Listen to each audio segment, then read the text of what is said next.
তো গাইস দেখো এখন বাজে প্রায় রাত 12টা আর এই সময় আমাকে যেতে হবে একটা পিৎজা ডেলিভারি করতে। আর গাইস ডেলিভারি করার লোকেশনটা তো সমুদ্রের তীরে দেখাচ্ছে। তো আর কি করার, আমি আমার বাইকটা নিয়ে বেরিয়ে পড়লাম সমুদ্রের তীরে যাওয়ার উদ্দেশ্যে। কিন্তু গাইস যেতে যেতে হঠাৎ আমার রাস্তায় একটা অ্যাক্সিডেন্ট হয়ে গেল আর আমি সেখানেই অজ্ঞান হয়ে গেলাম। আর গাইস এরপর যখন আমার জ্ঞান ফিরলো ঠিক তখনই তো আমি একেবারে অবাক হয়ে গেলাম, কারণ আমি উঠে দেখলাম যে আমি সমুদ্রের তীরে চলে এসেছি।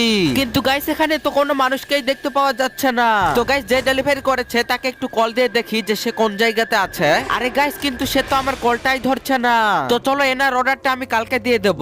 এখন আমি তাড়াতাড়ি করে বাড়িতে চলে যাই কারণ এখন অনেকটাই রাত হয়ে গেছে। আরে গাইস কিন্তু এইটা কি, আমি সমুদ্রের ভেতরে এইটা কি দেখতে পাচ্ছি? আজকে আর তুমি এইখান থেকে বেঁচে ফিরতে পারবে না, কারণ আমি হচ্ছি সমুদ্রের রানী। আর তুমি যদি বাঁচতে চাও তাহলে সবাইকে তাড়াতাড়ি করে ভিডিওতে লাইক করে চ্যানেলটিকে অবশ্যই একটু সাবস্ক্রাইব করতে বলো, নাহলে আমি তোমাকে মেরে ফেলবো। তো গাইস তোমরা প্লিজ আমার চ্যানেলটিকে একটু সাবস্ক্রাইব করে দাও।